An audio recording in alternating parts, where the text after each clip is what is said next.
Hello everyone, it's Devesh and welcome back to our channel explain. So guys, आज हम start करने जा रहे हैं एक नया चैप्टर संवैधानिक मूल्य और मौलिक कर्तव्य की बुक का।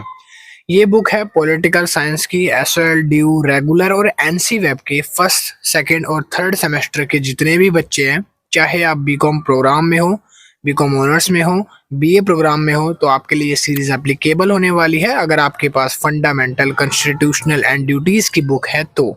ठीक है, तो आज हम स्टार्ट करने जा रहे हैं संवैधानिक मूल्य और मौलिक कर्तव्य का यूनिट नंबर 3, इकाई नंबर 3 हिंदी में। आज का लेक्चर हिंदी में ही होने वाला है।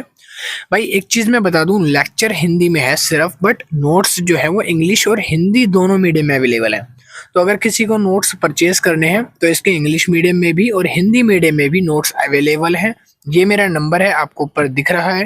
ठीक है, इस नंबर पे आप मुझे मैसेज करो और आप मुझसे मैसेज करके नोट्स को बाय भी कर सकते हो व्हाट्सएप पे। ठीक है, तो इस नंबर पे आप मुझे मैसेज करो कि सर हमें नोट्स परचेज करने हैं, और मिनिमम 100 से 150 रुपये अमाउंट पे करके पूरी पीडीएफ को बाय कर सकते हो।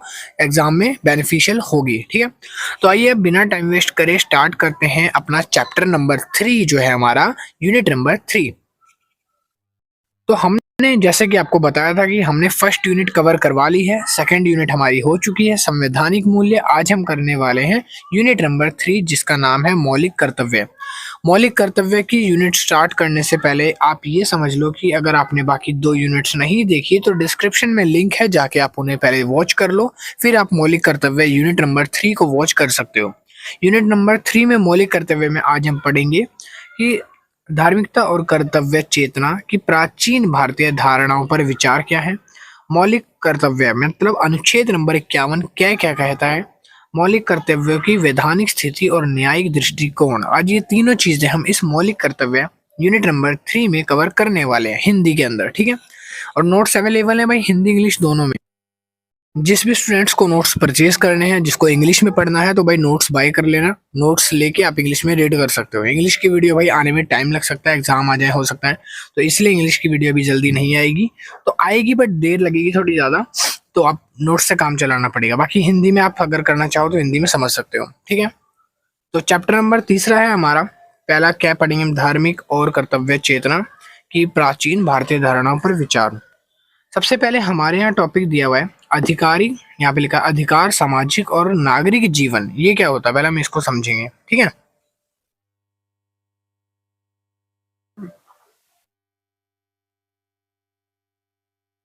अधिकार सामाजिक और नागरिक जीवन के लिए एक महत्वपूर्ण है। ये मानविक गरिमा की रक्षा करते हैं और समाज में न्याय, समानता और समरसता की प्राथमिकता को बढ़ाते हैं। अधिकार समाज में अदालती प्रक्रिया, स्वतंत्रता, विचार और व्यक्तिगत स्वतंत्रता की रक्षा करने में मदद करते हैं। ये व्यक्तिगत और सामाजिक विकास में महत्वपूर्ण होते हैं और समाज में सभी के लिए समरसता और सामाजिक सुरक्षा की गारंटी प्रदान करते हैं। अधिकार सिर्फ व्यक्तिगत लाभ के लिए नहीं होते, बल्कि वह समाज के एक सामाजिक न्यायपूर्ण और उन्नत समाज की दिशा में कदम बढ़ाते हैं। इन्हें पालन करने से समाज में अधिक समानता, विकास और शक्ति होती है, जो समृद्धि की दिशा में महत्वपूर्ण होती है। कहता है कि समाज में जो आपको मौलिक अधिकार प्रदान किए गए हैं वो आपके धर्म, जाति वगैरह से अलग हैं। बिल्कुल वो इसलिए प्रदान किए गए हैं, अगर आपको कोई भी परेशानी है, कोई भी दिक्कत है, तो आपके पास जो मौलिक अधिकार है उनसे आप अपनी रक्षा कर सकते हो। इन मौलिक अधिकारों का दुष्प्रयोग भी कर सकते हो, बट ये दुष्प्रयोग के लिए नहीं बनाए गए। इनको बनाया गया है सिर्फ आपकी सुरक्षा के लिए, विकासशील के लिए, देश में समृद्धि के लिए। इस तरह से आपके गारंटी वगैरह प्रदान करता है आपको, सुरक्षा वगैरह की समाज में, और ये इसी रूप से बनाए गए हैं। तो मौलिक कर्तव्य हम नीचे आगे पढ़ेंगे।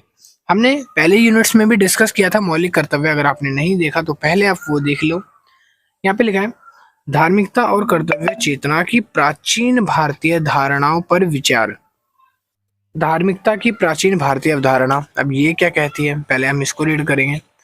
प्राचीन भारतीय धार्मिकता अवधारणा ने भारतीय समाज को अत्यधिक, यहाँ पे लिखा है अद्वितीय धार्मिक और दार्शनिक विचारधाराओं का गहरा संसार दिया। इसका मूल बनावटी स्रोत वेद हैं, जिसमें धर्म की महत्वपूर्ण अवधारणाओं का विस्तार से वर्णन है। धर्म न केवल भगवान या देवताओं की पूजा से संबंधित है, बल्कि इसमें जीवन के हर पहलू पर आदर्श और निर्देश है। आगे उसके बाद लिखा है यहाँ पे, यह जीवन और मृत्यु कर्म और ध्यान, नैतिकता और सामाजिक न्याय की महत्वपूर्ण अवधारणाओं को स्पष्ट करता है। प्राचीन भारतीय धर्म जीवन का मतलब समझने, आंतरिक सुख और आत्मविश्वास की दिशा में कदम बढ़ाने और समृद्धि के लिए एक मार्गदर्शन प्राप्त प्रदान करते हैं।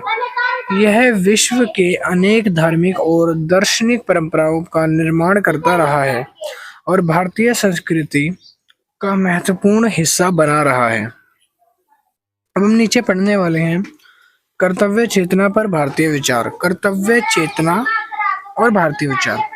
भारतीय विचारधारा में कर्तव्य चेतना एक महत्वपूर्ण और मूलभूत अवधारणा है। यह विचार मानव जीवन से कर्मों और कार्यों को एक दैवी या मोराल दृष्टि से देखता है। कर्तव्य चेतना, इन्होंने बोला है, यह एक मूलभूत अवधारणा है। यह मानव जीवन के कर्मों और कार्यों को एक दैवी या मोरल दृष्टि से देखता है। ठीक है। कर्तव्य चेतना के अनुसार हर व्यक्ति को जीवन में उसके कर्मों का महत्व होता है और उसे अपने कर्मों को निष्कर्षता और निष्कलमता के साथ करने या यथाशक्ति प्रयास करना चाहिए। कह रहे हैं कि जो व्यक्ति है उसको अपने कर्मों को लगातार करना चाहिए, उसको बिना फल इच्छा करे अपने कर्मों को करना चाहिए। जब वो अपने कर्तव्यों का पालन करता है तो उसको यथाशक्ति उसको अपने फल मिलते हैं। उसके बाद लिखा है यहाँ पे, कर्तव्य चेतना भारतीय समाज में नैतिकता, और यदि एक व्यक्ति अपने कर्मों को ईमानदारी, सत्य और उद्देश्यशीलता के साथ करता है तो उसे सफलता और मानसिक शांति मिलती है। मानसिक शांति होता है जो दिमाग शांत रहता है, अपने अंदर एक शांति पड़ती है कि भाई हमने इस काम को कर दिया है, हमने अपनी तरफ से एक बेटर परफॉर्म कर दिया है, अब बाकी जो है वो ऊपर वाले के ऊपर है। ठीक है। ऐसा कर्तव्य चेतना ने सामाजिक समरसता, सामाजिक न्याय और सामाजिक सुधार को बढ़ावा दिया है और यह भारतीय दार्शनिकता और धार्मिक गुरुओं द्वारा बढ़ाई गई अवधारणा है। ये किनके द्वारा बनाई गई है? तो ये जो है धार्मिक गुरुओं द्वारा बढ़ाई गई अवधारणा है, या बोल सकते हैं उनके द्वारा बनाई गई है, और वो ये सारा बिलीव करते हैं। भारतीय विचारधारा में कर्तव्य चेतना अंत महत्वपूर्ण और मूलभूत अवधारणा है। यह धारणा भारतीय समाज के 4 प्रमुख वर्णों ब्राह्मण, क्षत्रिय, वैश्य और शूद्र के लिए अद्वितीय रूप से महत्वपूर्ण है। देखो, भारतीय विचारधारणा मतलब कि भारतीय कर्तव्य चेतना जो है वो कुछ समाज के मुख्य पहलुओं को देखकर बनाई गई है। वो 4 पहलू कौन कौन से हैं भाई? पहला पहलू है यहाँ पे इन्होंने बोला है ब्राह्मण, दूसरा क्षेत्रीय, तीसरा वैश्य और शूद्र। अब हम चारों को पढ़ेंगे, डिफाइन करेंगे। ठीक है। पहला आ रहा है ब्राह्मण।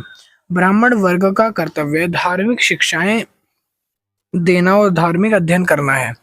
ब्राह्मण का जो काम होता है ना, वो क्या होता है? धार्मिक शिक्षा वगैरह देना और धार्मिक कर्तव्यों का पालन करना, उन्हें धार्मिक ग्रंथों का ज्ञान रखना और उनके माध्यम से अन्य वर्णों को मार्गदर्शन देना होता है। ब्राह्मणों का काम यहाँ पर बताया जा रहा है, यहाँ पर हर एक किसी का काम डिफाइन किया जा रहा है कि ब्राह्मणों का काम होता है ज्ञान लेना और मार्गदर्शन करना। इसी तरह से अब दूसरे आते हैं क्षत्रिय। क्षत्रिय का काम होता है, क्षत्रिय वर्ण का कर्तव्य है कि राजा, सेना और सुरक्षा के कार्यों का पालन करना। कहीं जंग है, लड़ाई हो रही है, तो राजा महाराजा जो रखते थे ना अपनी सेना बनाकर, तो वही जो चीज है कि सेना का काम होता है अपनी सेना का नेतृत्व करना। उन्हें समाज की सुरक्षा और न्याय की सुनिश्चितता करनी होती है कि समाज सुरक्षित रहे, न्याय सुरक्षित रहे। वैश्य वर्ण का कर्तव्य व्यापार और वाणिज्य से जुड़ा है। वैश्य मतलब होता है कोई भी व्यापार धंधा, कोई भी ऐसा वर्ड से जुड़ा है, उसे व्यवसाय और वाणिज्यिक कार्यालयों का पालन करना होता है और समाज में आर्थिक स्थिति को सुधारने का कार्य करना होता है। आर्थिक स्थिति मतलब होती है कोई भी ऐसी स्थिति जहां पर पैसों से लेन देन हो, तो ऐसी स्थिति को संभालने के लिए वैश्य वर्ड का इस्तेमाल किया गया है। चौथा आता है शूद्र। शूद्र वर्ण का कर्तव्य सामान्य श्रमिकों कार्यों में शारीरिक मेहनत करना मतलब कि अपने शरीर से जितना हो सके उतनी ज़्यादा आपको मेहनत करनी है। उसे व्यावसायिक तथा लाभकारी कामों में योगदान करना होता है। जैसे कि मान लो एक सामान एक जगह से दूसरी जगह ले जाना, आप शारीरिक मदद कर रहे हो, आप उसमें अपनी शारीरिक योगदान दोगे वो चीज़। शूद्र वर्ण वर्ण व्यवस्था के सबसे निचले पायदान पर आते थे, उनका कार्य श्रमिक कार्य में आता था। शूद्र जो है अपनी जातियों में सबसे ज़्यादा नीचे जातियों में आए जाते थे और उनका कार्य होता था कि दूसरों के कामों में सेवाएं देना। जैसे कि कोई कृषि का काम है, कामगारी का काम है, कोई सेवाएं देनी है, तो वो ये सारे कार्य करते थे। उन्हें वर्ण संसार संकर के बारे में कहा जाता है कि उनकी सामाजिक स्थिति अधिकांश अवसरों पर नहीं होती है। जो शूद्र लोग होते हैं तो उनकी ज़्यादातर प्रेजेंटेशन नहीं होनी चाहिए हर जगह पर, वो क्योंकि वंचित होते हैं और उनको अधिकारों से वंचित रखा जाता है। शूद्र हमेशा नीची जाति होती है, ऐसा बताया गया है। आगे लिखा है उसके बाद, कर्तव्य चेतना के माध्यम से कर्तव्य चेतना के माध्यम से सॉरी आगे लिखा है, कर्तव्य चेतना के माध्यम से समाज में सामाजिक और नैतिक आदर्शों का पालन किया जाता है और समाज में समरसता और सामाजिक समानता को बनाए रखने का प्रयास किया जाता है।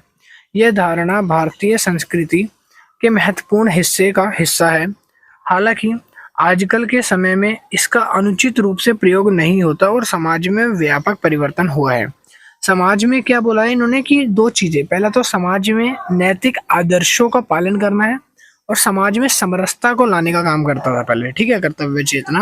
बट आजकल उससे उल्टा हो रहा है, अब वो चीज खत्म हो रही है और इसका इस्तेमाल गलत तरीके से किया जा रहा है लोगों द्वारा। खैर, हम पढ़ेंगे मौलिक कर्तव्य अनुच्छेद 51A। 51A 51 क्या कह रहा हूँ, ठीक है। तो मौलिक कर्तव्य में पहले लिखा है, भारत के प्रत्येक नागरिक के कुछ मौलिक कर्तव्य दिए गए हैं। अगर आपने मेरी यूनिट नंबर 1 और 2 पढ़ी है तो उसमें मैंने 6 मौलिक कर्तव्यों का दोनों यूनिट्स में, दोनों लेक्चर्स में डिफाइन किया है।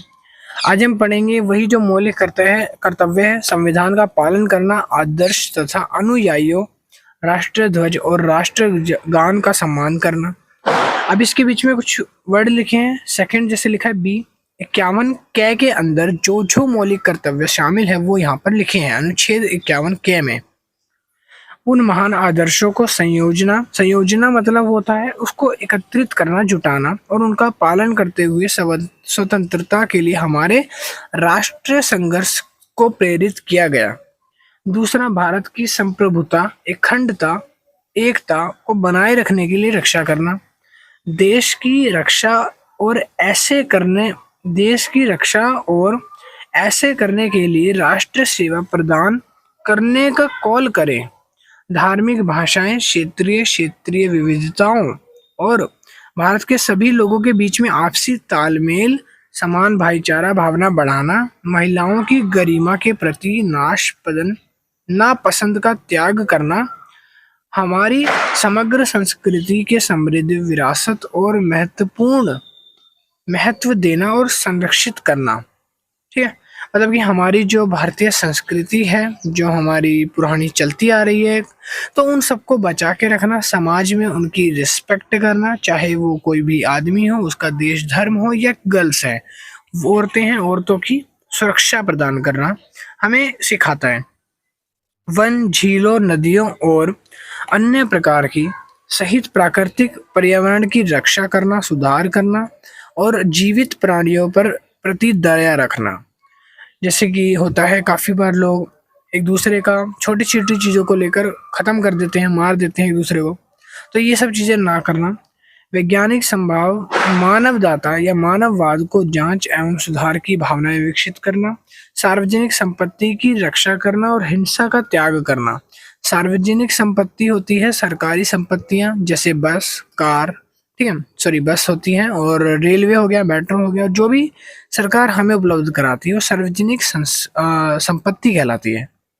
व्यक्तिगत और सामूहिक गतिविधियों के सभी क्षेत्रों में उत्कर्ष की ओर बढ़ने का सतत प्रयास करें, जिससे निरंतर आगे राष्ट्र बढ़ता रहे, पर्यटन उपलब्धि और नई ऊंचाइयों को छू ले, ऐसी चीजें करना। उसके बाद लिखा है, यदि माता पिता का संरक्षक है 6 वर्ष से 14 वर्ष तक की आयु वाले अपने ययास्थी बालक का प्रतिपाल्य के लिए शिक्षा का अवसर प्रदान करना। मतलब कि 6 वर्ष से 14 वर्ष तक के बच्चे को मुफ्त निशुल्क शिक्षाएं प्रदान करवाना, ये सरकार के कुछ काम है। क्या लिखा है उसके बाद पॉइंट, मौलिक कर्तव्यों की वैधानिक स्थितियां और न्यायिक दृष्टिकोण। मौलिक कर्तव्यों की वैधानिक स्थितियां देश के संविधान और कानून द्वारा निर्धारित करी गई है। ये संविधान के माध्यम से नागरिकों के अधिकार और कर्तव्यों को प्रमाणिकता करती है और उन्हें अपने कर्तव्यों का पालन करने के लिए बाध्य करता है। वैधानिक स्थिति द्वारा समाज के सुधार और न्याय की सुनिश्चितता होती है, जिससे सामाजिक समरसता और न्याय सुनिश्चित होता है। यह कर्तव्यों के पालन के माध्यम से एक जागरूक और सशक्त समाज का निर्माण करने में मदद करता है और व्यक्ति को उनकी सामाजिक और न्यायिक या नागरिक जिम्मेवारियों के प्रति समझदार बनाता है। ठीक है, तो ये थे हमारे कुछ मौलिक कर्तव्यों की वैधानिक स्थिति और न्यायिक दृष्टिकोण। अभी हम पढ़ेंगे न्यायिक दृष्टिकोण क्या है।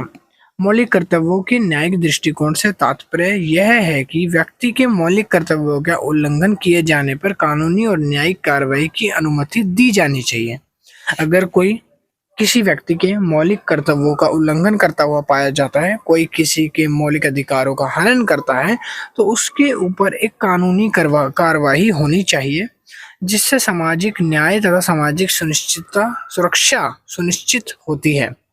इससे समाज के अंदर सुरक्षित वातावरण रहेगा, समाज डरेगा अगर वो कोई गलत काम करने जाता है। तो यदि कोई व्यक्ति अपने मौलिक कर्तव्यों का पालन नहीं करता या उसका उल्लंघन करता है, तो नैतिक निष्पादन के माध्यम से उसके कार्यविधि के आलंब लिया जा सकता है और इसके द्वारा समाज में न्याय के प्रति समरसता की सुनिश्चितता और सुरक्षा दी जाती है। सामाजिक असमानता और उत्पीड़न के खिलाफ लड़ाई की अनुमति दी जाती है। अगर मान लो कोई भी सामाजिक उत्पीड़न होता है, किसी के साथ कोई भी समाज में भेदभाव होता है, शोषण होता है, तो उसके खिलाफ एक्शन लिया जाना चाहिए। ठीक है, तो ये था आपका चैप्टर नंबर 3, यूनिट नंबर 3 पूरी यहाँ पर कंप्लीट हो जाती है। आई विश आपको तीनों चैप्टर अच्छे लगे होंगे। बाकी दोनों चैप्टर्स के लिंक डिस्क्रिप्शन में डाल दिए हैं, जाके उन्हें भी आप वॉच कर सकते हो। एक आधे घंटे की वीडियो है। ठीक है, 4 घंटे के अंदर आपका पूरा सिलेबस हो जाएगा, 3 घंटे में बस। और मैं मिलता हूँ एक नेक्स्ट नई सीरीज के साथ। नेक्स्ट सीरीज किसके ऊपर बनाए वो भी कमेंट में ड्रॉप कर देना, कमेंट सेक्शन में। ठीक है, और वीडियो कैसी लगी, अच्छी लगी तो लाइक करो, शेयर करो, सब्सक्राइब करो। जिनको नोट्स परचेज करने हैं, भाई मेन इंपॉर्टेंट चीज बता रहा हूँ, जिनको भी नोट्स बाय करने हैं तो इंग्लिश में भी और हिंदी में भी, दोनों लैंग्वेज में नोट्स अवेलेबल हैं। व्हाट्सएप पे मैसेज करो नोट्स परचेज करने के लिए। फ्री ऑफ कॉस्ट नोट्स नहीं है, सॉरी। वीडियोस में जो आपको पढ़ाया गया है यही नोट्स में होगा सेम।